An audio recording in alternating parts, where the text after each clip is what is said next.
Le livre d'Où Dimanche, c'est un roman, Nos lundis, de Guillaume Rivalan, un livre publié chez l'Harmattan. Guillaume Rivalan, bonjour. Bonjour Philippe David. Votre livre commence au métro Passy, alors que vient d'avoir lieu un incident, je dis bien incident dramatique. Tout à fait. Le métro Passy qui est pas si loin de Sud Radio d'ailleurs. Et effectivement, le cadre est celui d'un arrêt de métro bien connu des Parisiennes et des Parisiens. Et d'ailleurs, c'est plutôt marrant que ça commence comme ça, puisque on en parlera sans doute dans la suite de l'interview. Mais le livre porte plutôt sur des sensations et des lieux, plutôt que sur l'intrigue qui n'est finalement qu'un prétexte au livre. Alors le premier chapitre rappelle le début d'une chanson mythique, « Je me lève et je te bouscule, tu ne te réveilles pas comme d'habitude ». C'est vrai, ça rappelle beaucoup de choses. Et d'ailleurs, vous parlez de chansons, mais il y a énormément d'évocations de titres, comme vous l'avez vu, dedans. Je pense à Roger Moll, je pense à Calogero dedans, je pense évidemment aux chansons, aux musiques du Lac des Cygnes.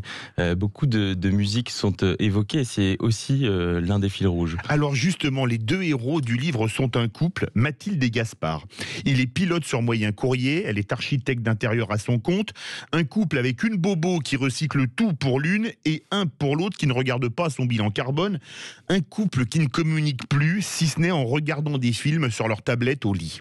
C'est vrai, déjà c'est la Sainte Mathilde, on va leur souhaiter une bonne fête à toutes, c'est important. Oui, on leur souhaite surtout ma belle-fille s'appelle Mathilde, alors je lui souhaite une bonne fête. Bonne fête Mathilde. Mais effectivement, c'est l'histoire d'un couple qui s'est installé dans une sorte de routine, malgré finalement, une sorte de bourgeoisie au quotidien, et qui va peu à peu se dégrader, en tout cas du côté de Mathilde, sans que son conjoint remarque quoi que ce soit. Justement, elle est associée à deux amis, Emma et Jade, et débarque un stagiaire d'environ 25 ans, César. Exactement, César va bouleverser la vie. Là, ça fait penser un peu à la folie des grandeurs. César qui arrive pour la reine d'Espagne. C'est vrai, exactement. Mais au-delà de ça, il est vrai que cette intrigue qui se passe essentiellement à la fois dans un contexte d'un écosystème de travail, mais aussi avec le couple en périphérie, César, en arrivant, va mettre peu à peu en danger ce couple, et des sentiments via aussi beaucoup de choses partagées entre ces deux personnages, Mathilde et César, vont se nouer au fur et à mesure du temps.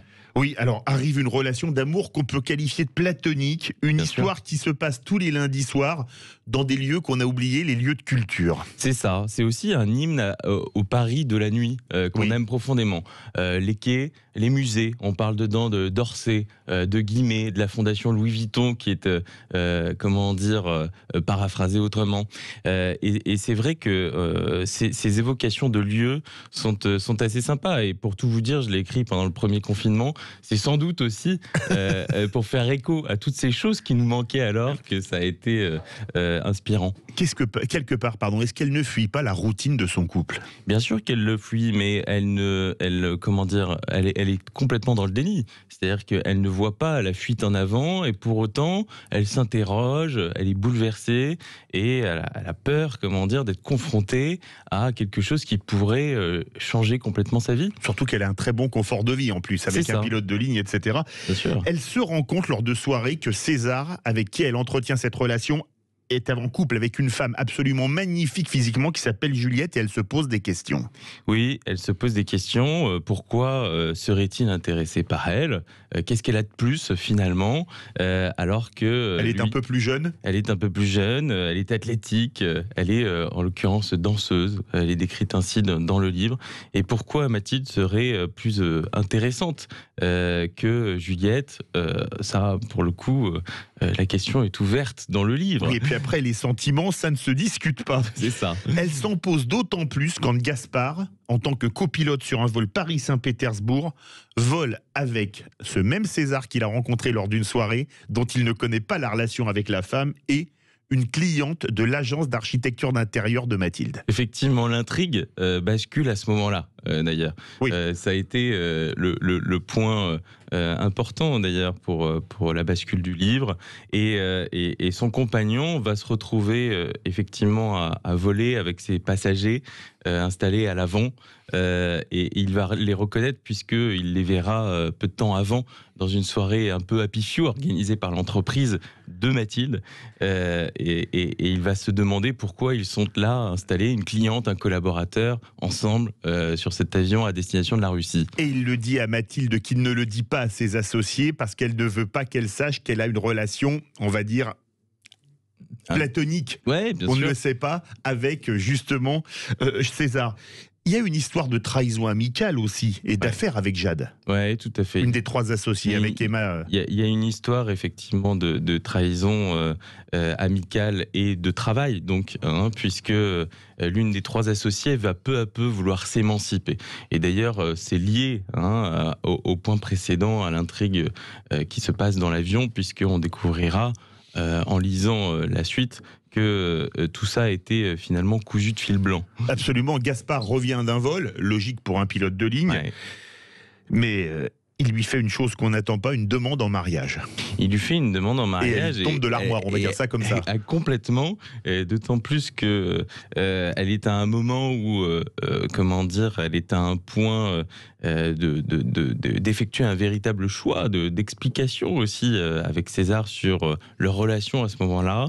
Et c'est vrai que c'est comment dire, quelque chose qui va là aussi changer complètement le cours de leur histoire. Ça se termine au métro Passy, je ne dis pas la fin. Si je dis que votre livre, c'est du Claude Lelouch sur papier, sur les rapports hommes-femmes. Bah écoutez, c'est un compliment énorme. Donc merci Philippe. Mais c'est vraiment du Lelouch. C'est un mélange de homme-femme, mode d'emploi, et d'un homme et une femme, pour citer 2 films célèbres du cinéaste. C'est vrai. Je suis content qu'on puisse le percevoir comme ça. Je suis content aussi qu'on puisse le percevoir comme un hymne à Paris, parce qu'encore une fois, l'histoire, je pense, est un prétexte pour pouvoir redécouvrir des lieux qu'on a tant oubliés aujourd'hui de Paris. Guillaume Rivalon, vous permettez qu'on termine en musique ? Bah bien sûr, avec C'est le plaisir. début du livre. Je me lève et je te bouscule. Tu ne te réveilles pas. C'est exactement le début du livre en fait. Eh oui, exactement. C'est Un peu couple dommage. qui est en pleine routine, mais avec... C'est un premier roman, c'est pas votre premier livre. Le premier, c'était un essai politique. Exactement. Qui est toujours d'ailleurs dans l'actualité, parce qu'on parlait, figurez-vous... France, j'écris ton nom, oui. Oui, on parlait de territoire, d'attractivité et surtout de santé dedans.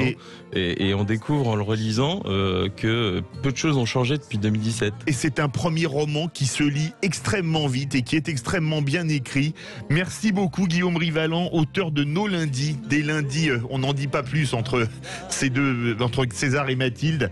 C'est publié chez l'Harmattan et c'est vraiment un très bon roman à lire. Merci beaucoup à vous. Merci beaucoup Philippe David.